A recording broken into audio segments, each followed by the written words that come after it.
Hey, what's up, guys? My name's Jesus Roman, and I'm the owner of Roman Construction Services. Yeah, and today we're going to go over just the common reasons your concrete is cracking. So we get a lot of questions just in the field, like, "Hey, why is this happening? Why is my concrete cracking? Or it's new, or it's old, or what's going on? There's all this shifting. Should I be scared? Should I be worried?" And yeah, I just want to give you all those, just from my experience, what I've seen, just my understanding of what it could be. So, just reasons, common reasons is the first one. In Texas, we have very expansive soils. So concrete is pretty much just a rock with metal in it, but just on simple terms, I like making things super simple. View concrete as a rock on top of dirt, right? Boom, that's it. So if this dirt is moving, guess what's happening to your concrete? It's going to start moving with it, right? And depending and dirt doesn't perfectly move, right? So let's say it's lifting a lot over here. Well, look, then your cracking starts happening. So, anyways, our soils are very expansive here. We're typically in Texas, it's clay, but not everywhere.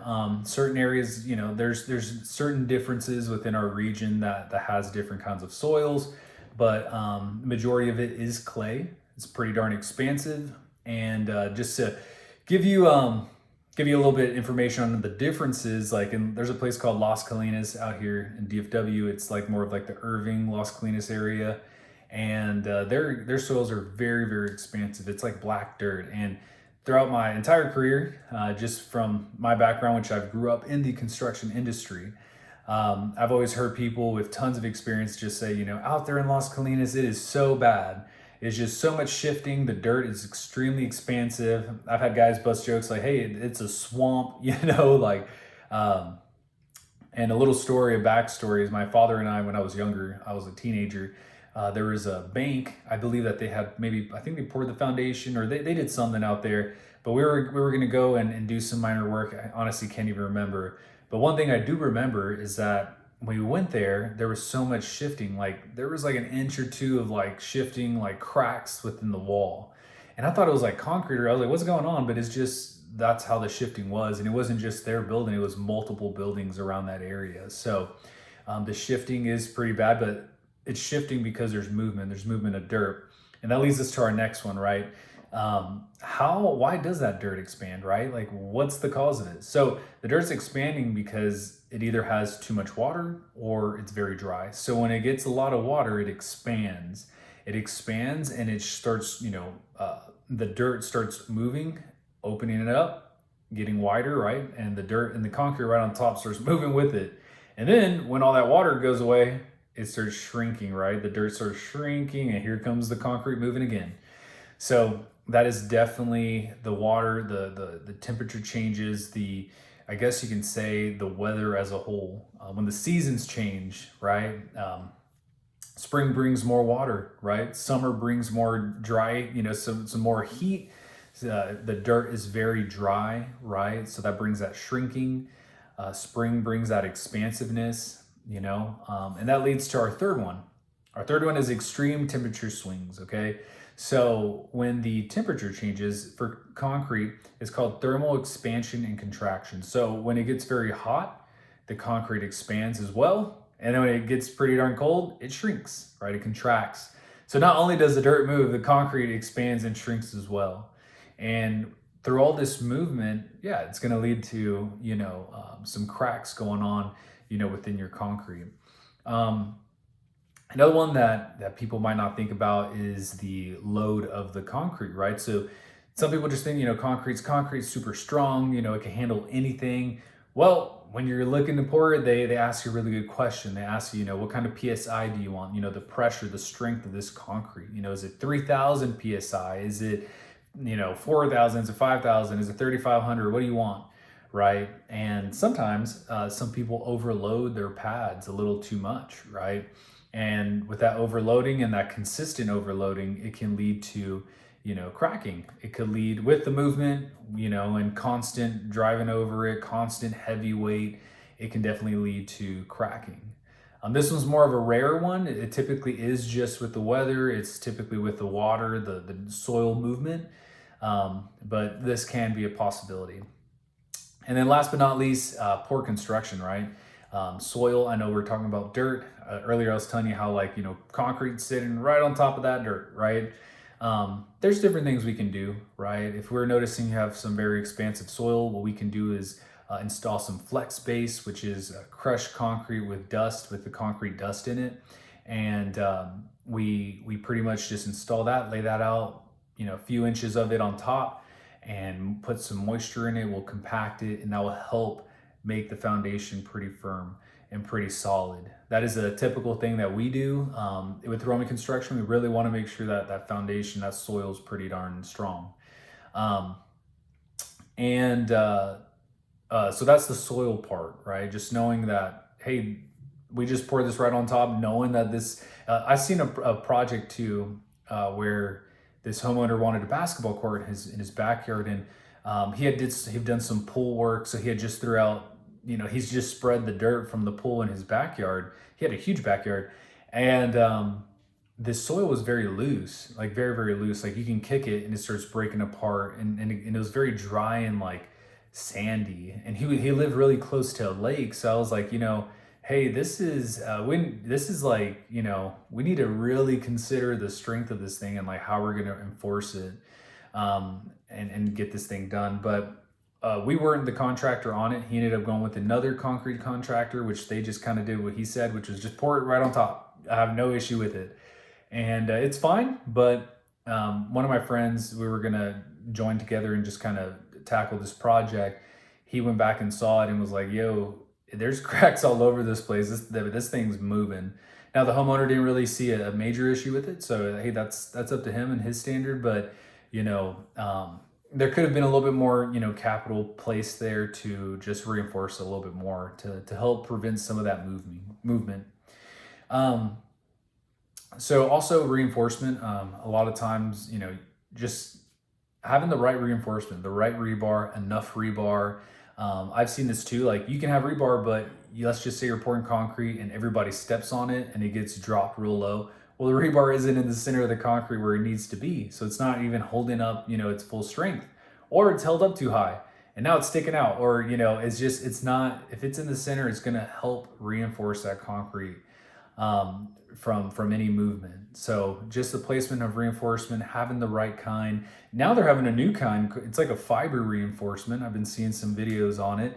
I've also been on some projects where they use this fiber material to actually hold up some heavy equipment, like really heavy equipment, like weighs tons of weight. And it looks like steel, but I've literally seen a guy carry it over his head, and it's light, feels like it's plastic, but it's very strong. So that's another new thing to the market. But just like everything else, anything new tends to have its pros and its cons. Even with the rebar, it's steel, so it has its pros and cons. It can, rust if it's not fully covered up. It can rust. It can have all these things that happen to it. And then let's see. Also, another thing that can affect your concrete is the way the concrete dried. So, if it dried too fast, if it's super hot, and you didn't put more moisture in there, or it evaporated too quick or something, that can lead to some micro cracking throughout the concrete as well. So that can, all these different factors can really affect why your concrete's cracking. And again, there's not one particular one. There's a lot of things that are going on that can lead to this from cracking. So now those are all the problems. Those are all the possible ways that your concrete could be cracking. Here's some solutions though. So the first one will be just cutting out certain areas and repairing that spot, right? So you're noticing, hey, there's some shifting over here, or hey, there's some cracking over here. Like let's remove this, put a joint here, or hey, let's remove this, and we can fix it. We can patch it up, repair it, demo it, that specific spot, and repair it. Cool. Only thing is there is some problems with that. So we can do that, but and you're fully able to do it too, but it's like you repaired it, now your driveway, or let's say your patio, now it's patchy, because concrete, once it's poured, like they never really look fully the same. I learned that on my own property. I had the developer change out this one little panel on my sidewalk. It was sloping towards my house. Like sometimes guys, common sense, some of these builders, guys, I'm gonna have some videos coming out with some of these builders, how just common sense and just negligence, in my opinion, of how, concrete should never slope towards the house. It needs to slope away. So when water hits it, it's not draining towards your property, it's draining away. We always wanted to drain away, but you'll be surprised at how many properties drain, they slope towards the home. It just doesn't make sense.